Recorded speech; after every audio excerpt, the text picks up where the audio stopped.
এই পৃথিবীর ইতিহাসে ইজ দ্য ফার্স্ট টাইম যে 24 ডেজে আমরা আমাদের সকল ভ্যাকসিনের একটা বাম্পার স্টক সরবরাহ নিতে সক্ষম হয়েছি। এটা একটা record as per WHO and UNICEF people, আমরা সেটা করতে সক্ষম হয়েছি। আজকে আমরা আমাদের স্বাস্থ্য মন্ত্রণালয়ের সচিব, আমাদের মাননীয় প্রধানমন্ত্রীর সহকারী উপদেষ্টা স্বাস্থ্য বিষয়ক ডক্টর জিয়া হায়দার, আমাদের ডিজি হেলথ, অন্যান্য কর্মকর্তা সহ আমরা এইমাত্র কার্গো থেকে আমাদের টোটাল যে লটটা আমরা রিসিভ করেছি হাম ভ্যাকসিনের 15 লাখ ডোজ, আমরা 1 ফর ইচ পারসন 15 লক্ষ ডোজ আমরা একসাথে এইমাত্র রিসিভ করলাম।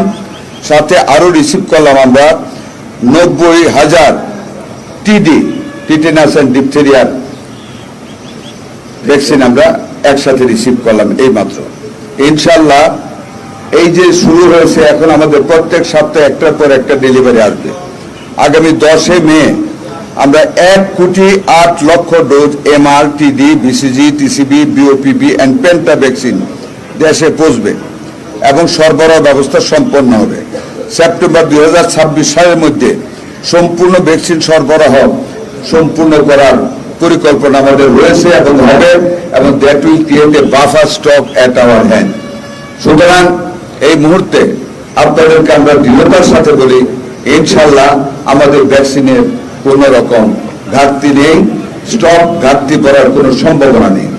আমরা UNICEF, World Health Organization, Gavi এবং গ্লোবাল হেলথ ইয়ার ফান্ডকে আমরা আমাদের সরকারের পক্ষ থেকে আমরা ধন্যবাদ জানাচ্ছি।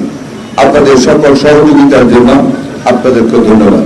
আসসালামু আলাইকুম ওয়া রাহমাতুল্লাহি ওয়া বারাকাতুহু।